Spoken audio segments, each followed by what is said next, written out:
Oh, hello! What's up, my fellow Earthlings? Welcome to Earth for the Win, the weekly show bringing you important events affecting the planet as we know it. My name is Troy-vincent Mendez, and I think you should love this Earth like I do, because without it, we'd all be one with the stars right now. And no, not as super cool space buddies, more of a drifting forever alone as space dust kind of thing. Let's begin. Tell me, Earthlings, have you ever been to Alaska, gazed upon its natural wildlife and extravagant landscapes? Well, if you haven't, you better hurry because...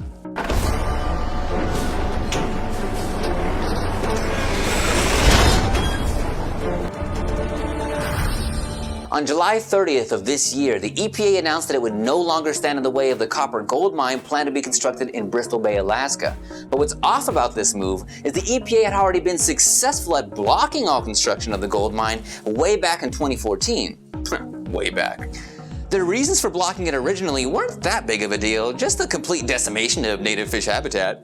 But we decimate aquatic habitats like twice a decade, am I right? The mine is going to be constructed by a company called Northern Dynasty Minerals, and they plan to process 180,000 tons of raw materials every day. God damn! It's reported that this mine is expected to produce 70 million tons of gold, aluminum, and molybdenum? That's better, yep. The Pebble mine is expected to produce 70 million tons of gold, copper, and other stuff I can't pronounce every year, and will have a crater of 1,970,000 feet below ground. To power this gigantic operation, they're going to construct a 188-mile natural gas line across Alaska's biggest lake, Lake Iliamna. Additionally, they're going to use ferries to carry raw materials consistently across the lake, and this is where the risk for pollution becomes very serious for both Lake Iliamna and Bristol Bay. Taking things from confusing to really freaking disturbing, scientists in the EPA, you know, the component of the Environmental Protection Agency that collects the data that determines what part of the environment needs protection, yeah, they got swiped left. And by that I mean completely ignored and left to die alone and single.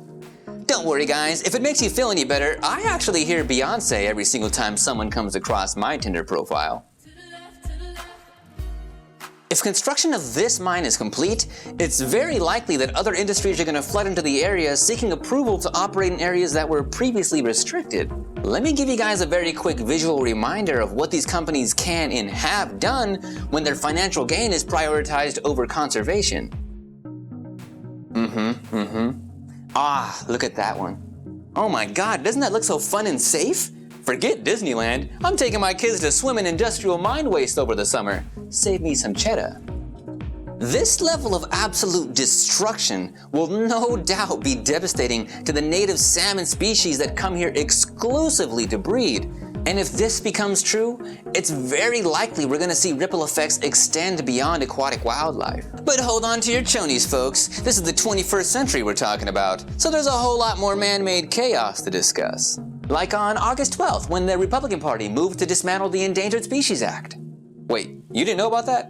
Our government party has decided to move against the Endangered Species Act, which, if you didn't know, is responsible for keeping literally thousands of species from going extinct. There's one component of the law in particular that the Trump administration seems to have their eye on most: Blanket Section 4D. Blanket Section 4D is an extension of the Endangered Species Act, allowing some of the protections to be applied to creatures that fall under the threatened classification of the law. If you don't know what the difference between endangered and threatened is, good lord, where have you been, man? Let's catch you up.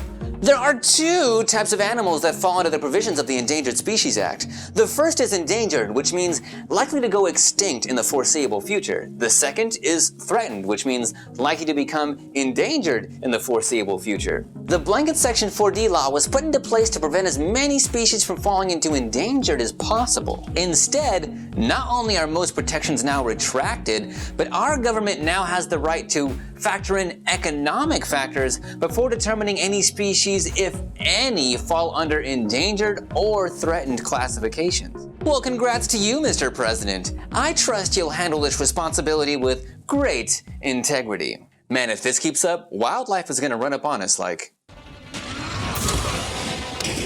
you were supposed to protect us. The EPA was supposed to protect us. And we'll be like, the EPA is destroyed. If you, like me, get major headaches just watching these stories unfold, I always recommend a nice healthy dose of stop moping around and do something about it already. I highly recommend you guys visit Endangered.org and learn about all the unique ways that the Endangered Species Act directly impacts life on this planet. Then, click Take Action on the top right-hand side of the page. Here you can learn just how easy it is for you to make a difference doing the same things that we do basically every day. Waste our lives on the internet. Wow, you mean I could change the world and be a hero by not even taking my eyes off the screen of my phone? I'll do it. Thanks for watching, Earth. Tell me what you guys think about the new and improved Endangered Species Act down below. I'll see you guys again on the 7th sunset from today. I pray you are spared from the sun's mighty fury. Stay safe, my friends.